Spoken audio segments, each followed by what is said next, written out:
itu kafarat dosanya sendiri di dunia dan di akhirat sudah tidak ada lagi dan diterima taubat dia. Qala Rasulullah sallallahu alaihi wasallam ashaba ma'ana min nahawsh adhabahu Allahu fi nanatur Allahu bil najjar an Abi Salamah al-Himsi haditsun sahih. Barang siapa katanya mendapati harta dari campuran aduk-adukan halal haram, dia kata yang penting duit, ya, uang, nahawas artinya dirampas, yang penting duit. Allah halal, syubhat haram, dia kata yang penting terima, ya, yang tidak diketahui halal.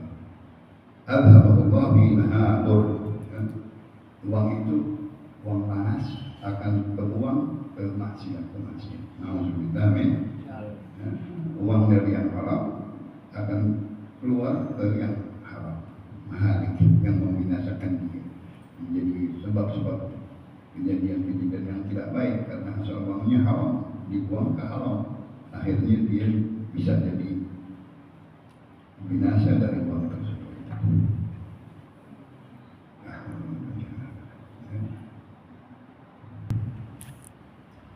Barang siapa katanya dia mengerjakan sesuatu bagus yang baik, ya, hendaknya dilazimi. Hadis yang sama, man ruzika bi syai'in falyalzam. Barang siapa seseorang diberikan rezeki dari satu perdagangan, lazimi terus, nanti bisa kaya dari situ. Gaduh-gaduh terus, ya, gaduh-gaduh. Insya Allah begini dari kain, dari sepatu. Satu pekerjaan ini imitasi kita, ya. Itu yang dimaksud oleh Rasulullah.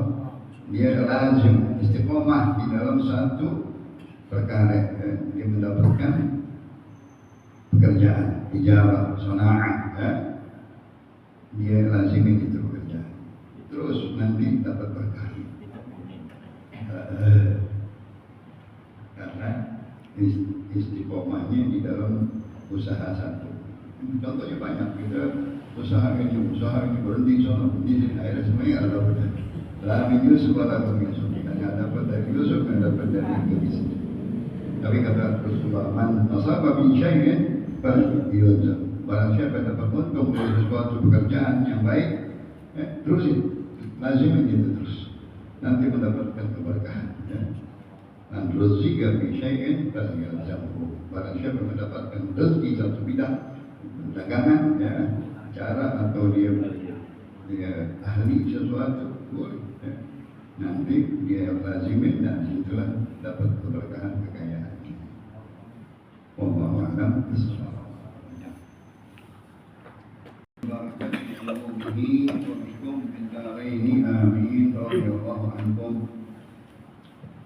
Manaqib Abu Muhammad bin Muhammad bin Al-Husain Al-Jariri من كبار أصحاب الجنين وصاحب سهل بن عبد الله الدستوري أقعد بعد الجنين في مكانه وكان عالما بعلوم هذا الطائفة كبير الحق سنة 11 و300.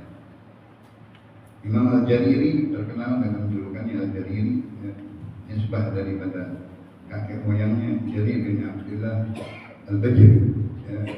Itu seorang yang menamakan kabilahnya sesuai dengan kakek moyang. Adanya Ali, kakeknya Jarir bin Abdullah Al-Bajri, kakeknya. Dia Muhammad bin Zain Al-Jariri. Dari orang besar Sufiyah, bersahabat dengan Imam Al-Junaid. Imam Al-Junaid Muhammad bin Al-Qasim Al-Baghdadi. Sahibah Sahal bin Abdullah As-Dasturi.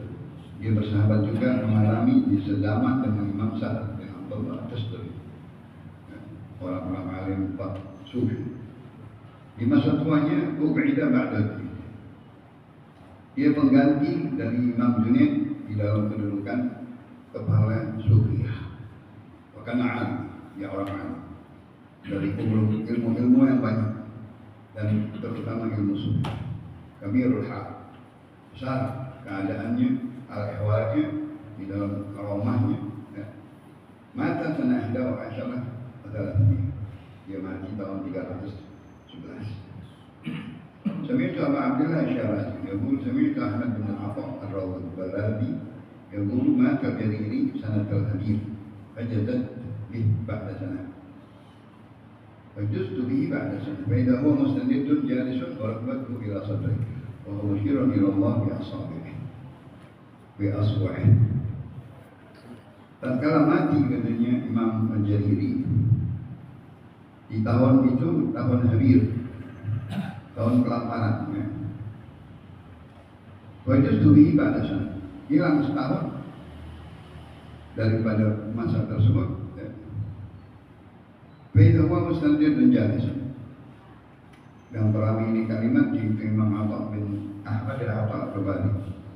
Mustandidun walal wajhu ila sadri. Dia lihat katanya dia lagi bergender dengan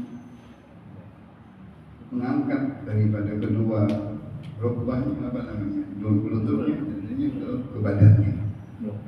Dia taat badannya itu. Wahwa musyir ila asbillah bi aswah. Artinya dilihat dia meninggalnya dalam keadaan tangannya berisyarat kepada Allah. La ilaha illallah. Ini orang-orang ulama begitu ya, dalam keadaan mati mengucap la ilaha. Walaupun di sana oleh nggak bisa, orang banyak kan bisa nggak bisa, tapi tangan bisa sebagai syarat atau mata atau lidah terikat ke atas, itu tanda-tanda dia ucap Allah atau la ilaha.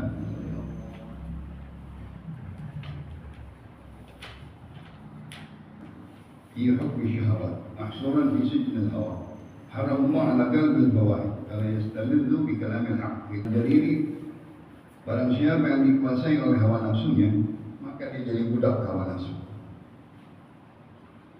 Karena dia mengikuti hukum syahwatnya, kemauan syahwatnya.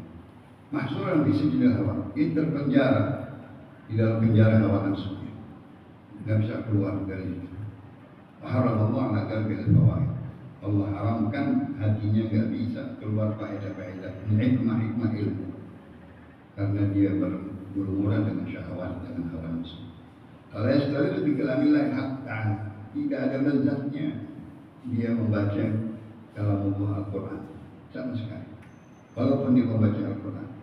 Wala yastahiluhu, dan dia tidak bisa menerjemahkannya dan tidak bisa mengamalkannya. Walaupun berulang-ulang lisannya membaca terus, tapi tidak bisa memaknainya, karena sudah mengikuti hawa nafsunya di dalam hukum syahwatnya. Buktinya di dalam ayat Allah Subhanahu wa taala, sa'asrifu, aku akan palingkan an ayatiya, terhadap ayat-ayatku, alladzina yatakabbaruna fil ardh, bagi orang-orang yang takabbur atau bersombong di muka bumi bighairil haqq.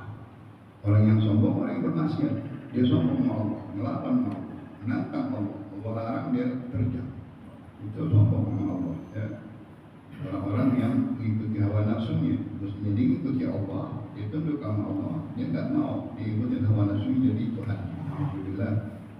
Tak bisa abdu nafs sekedar